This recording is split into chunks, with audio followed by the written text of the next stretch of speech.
se a gente fosse esperar a perfeição para executar, imagina a gente esperando ser igual a Jesus, por exemplo. A gente nunca seria, não é? Porque talvez a perfeição seja utópica ou seja inalcançável para nós, meros mortais.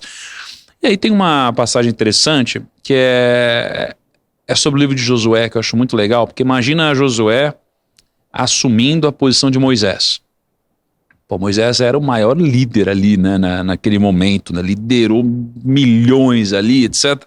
Aí de repente chega Josué com a pressão de assumir o lugar desse cara e liderar tantas pessoas. Imagina o que o cara não sente, não é? Então, no final das contas, Josué, ele sentia que ele não estava preparado. Ele não estava preparado, tanto é que ele precisou ouvir, né, de Deus 3 vezes, né, que ele precisava ter coragem, e ainda assim ele ainda se questionou, mesmo ouvindo de Deus isso daí. Ou seja, na nossa vida, a gente vai ter que assumir responsabilidades das quais a gente ainda não está preparado para assumir. Ou pelo menos a gente imagina que não está, né? E aí, numa mistura de prática, tentativa e erro e correção de rota, a gente vai melhorando, né? Eu quebrei quando eu comecei a investir. Hoje sou um bom investidor, né? Pelo menos se eu for para os meus resultados até agora, né? Eu empreendi muito mal já várias vezes, mas tenho mais resultado do que a maioria das pessoas, né? Então, mesmo tendo errado, eu acertei muito, porque basta um acerto para você dar certo. Você não precisa acertar mais do que errar. Esse é um péssimo conselho. Você só precisa acertar mais do que errar. Mentira. Você só precisa acertar uma vez. As pessoas que eu conheço que enriqueceram, elas enriqueceram num gráfico parecido com esse, ó. Elas estão aqui, de repente, pum, uma porrada. As pessoas acham que a gente enriquece devagarinho. Na verdade, a gente planta, chega uma hora que colhe. A gente vende um negócio, a gente acertou muito num negócio, a gente tentou muito, deu errado até que a gente encontrou um caminho. Então, basta um acerto. Eu fiquei 15 anos assim, cara. 15 anos tentando acertar e tal. E aí acertou. Eu também. E aí acertei. Até que eu encontrei esse cara aí.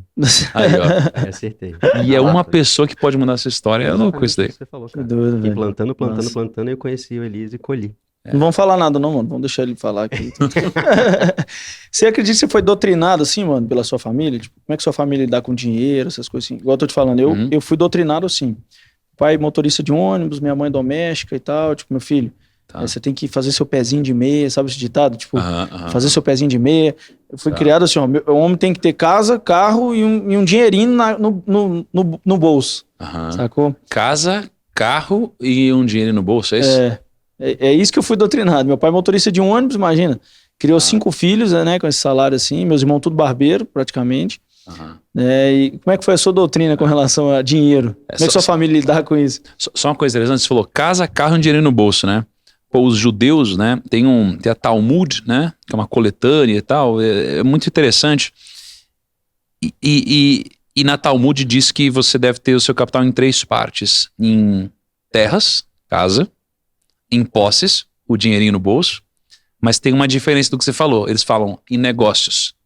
Então, ao invés do carro, em negócios, né? Então, há 4.000 anos daqui foi escrito, né? E eles têm essa recomendação, digamos assim, de portfólio e que acho que faz muito sentido hoje, por exemplo.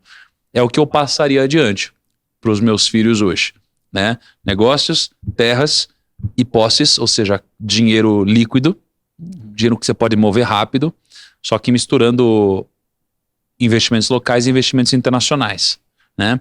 Agora, sobre como eu fui criado, eu tive coisas muito boas e coisas não muito boas. Eu acho que eu peguei as coisas boas, as coisas não muito boas, eu acho que eu talvez tenha aprimorado ou aprendido de alguma forma, né? O que é muito bom? Putz, os meus pais, eles fizeram tudo por mim. Tudo mesmo, assim. Eu acho que boa parte da vida deles foi sacrificada por mim, né? E boa parte mesmo, né? A minha mãe, ela, quando eu era mais novo, e eu nem lembro tanto disso, mas é uma mistura de um pouquinho o que eu lembro, um pouquinho o que é contado. A gente teve uma fase na nossa vida que a gente passou uma certa dificuldade, meu pai empreendia, e aí a minha mãe ajudava, mas ela foi trabalhar na escola, onde eu estudava para eu ganhar bolsa. Então ela trabalhou na escola, eu tinha bolsa na escola e ela fazia bolo e vendia bolo para ter uma renda extra. E meu pai empreendia. Então eu tive um momento, e isso daqui foi aos poucos, sem palavras, mas através de atos, me ensinando muito sobre trabalhar duro, trabalhar demais e fazer muito pelas pessoas, especialmente as pessoas próximas, tá? O meu pai, ele foi muito empreendedor. Então, ele teve sempre uma habilidade nata para vendas e proatividade. Meu pai sempre foi muito proativo, muito proativo. Eu não conhecia ninguém mais proativo que ele e mais um empreendedor que ele. Ele é muito vendedor. Então, pô, eu via ele ligando o tempo todo. Eu vi meu pai no telefone o tempo todo. E na época ele usava um Nextel e eu não conseguia entender o que ele falava. Bicho, é bizarro o Nextel. Não sei como as pessoas se entendiam. Eu lembro. Sabe? Mas meu pai se entendia. Que ele tinha os motoristas de caminhão, a gente entregava água potável, né? E através de poços artesianos. E meu pai trabalhava muito. Então, o que meu pai me ensinou? A trabalhar muito. A empreender, né? Então, meu pai ganhava muito dinheiro. A minha mãe se dedicava muito a nós também, assim como meu pai. Agora, qual que foi o lado que faltou? Foi o lado que faltou para eles também, que foi a educação financeira. Então, o segredo, muitas vezes, não é só o quanto você ganha, é o quanto você gasta. Você conhece, eu conheço jogadores de futebol que ganham muito dinheiro, outros que já ganharam muito dinheiro e que hoje não têm liberdade. Como é possível isso, não é? Mesmo tendo ganho muito dinheiro. Porque a gente sempre pensa que ganhar mais dinheiro vai resolver nosso problema, mas não vai. Vai né? gastar menos. Pô, a gente ganha R$2.000, consegue sobreviver. Aí ganha R$3.000, gasta 3. Aí ganha R$5.000, gasta 5. Fala, não, quando eu ganhar 10 mil, aí você ganha 10 mil, você gasta 10 mil. Pô, tem jogador que ganha 1 milhão e consegue estar quebrado. Né? Então, é uma lógica complexa. Você precisa de educação financeira. Para mim é uma base, deveria ser ensinada de alguma forma nas escolas. Mas o que eu acredito, tá? Não como uma teoria conspiratória, mas é porque realmente, assim, muito do que move o país é o consumo. Tanto é que o governo ele cria incentivos para você consumir. Então, chega algum momento onde você precisa consumir, ele vai dar uma isenção de impostos, às vezes, para você comprar geladeira, por exemplo. Aí todo mundo vai sair comprando geladeira, comprando um monte de coisa, trocando a televisão, etc.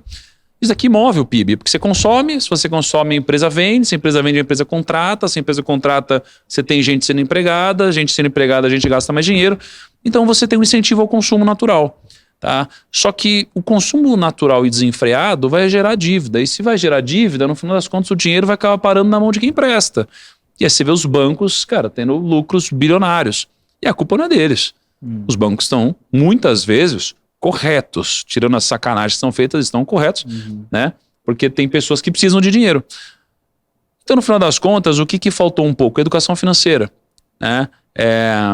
E acho que isso daqui foi suprido pelo meu estudo, leitura, né? Um pouco de não querer passar por problemas ligados a isso. Então, consegui aprender muito com os meus pais, né? Além disso, eles me entregaram muito amor, demais, assim. E acho que uma mistura de tudo isso me faz hoje ser um pouco diferente. Porque me incomoda a falta de proatividade das pessoas hoje. Eu acho que muitas pessoas hoje, elas são muito conformadas com a situação delas, ou muito desanimadas, para não dizer muito, às vezes, inclusive vagabundas, sob a ótica de não querer trabalhar, ou de alguma forma achar que o trabalho ele é ruim. O trabalho é bom. Enobrece. Enobrece, né? O trabalho, né? O pão nosso de cada dia nos dai hoje, não é? Tem a ver com o trabalho isso daqui também, não é? O trabalho é algo divino, né? Salomão, no final da vida dele, antes de chegar à conclusão que a única coisa que importava era o temor a Deus, chegou à conclusão que a única coisa que importava era o trabalho.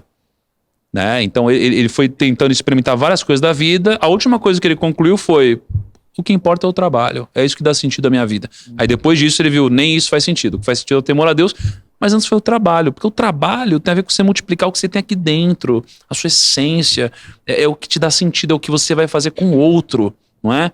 O nosso propósito tem a ver com o outro, geralmente. Então, uma das coisas mais importantes que eu aprendi com meu pai foi a proatividade, cara. Meu pai pegava o telefone e ligava na hora. Hoje as pessoas não têm coragem de ligar. As pessoas querem mandar mensagem e não me respondeu. Cara, prospecta, o cara liga pra ele, vai lá. Pô, vai atrás do cara, pelo amor de Deus, prospecta. Pô, não me respondeu no WhatsApp, sabe? Então isso foi uma coisa que eu aprendi também, foi doutrinado nisso. Que legal.